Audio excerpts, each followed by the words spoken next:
pagtulog mo sa kanya, di mo kailangan mabisyo para yan ay mawala at para ikaw sumaya, dahil mas lalo lang yan nalalala. Pumunta ka lang sa lugar na tahimik, kahit saan nasilid, kausapin mo siya lagi, kanyang naririnig. Dapat siya ang iyong idolohin at karapat dapat na mahalin. Purihin mo ang Panginoon, magtiwala ka lang sa Kanya.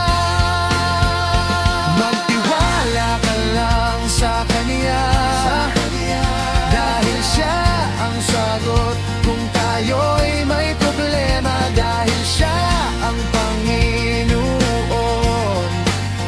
di siya magkukulang, basta ba magtiwala. Magtiwala ka lang sa Kanya, dahil siya ang sagot kung tayo'y may problema. Dahil siya ang Panginoon,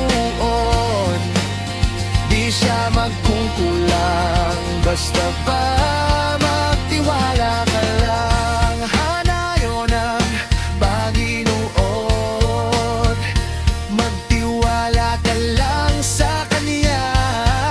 Hindi siya bingilubos ang kanyang awa, basta ba handa ka na di niya ipagdadamo.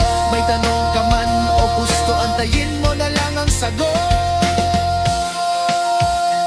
Magtiwala ka lang sa Kanya, dahil siya ang sagot kung tayo'y may problema. Dahil siya ang Panginoon,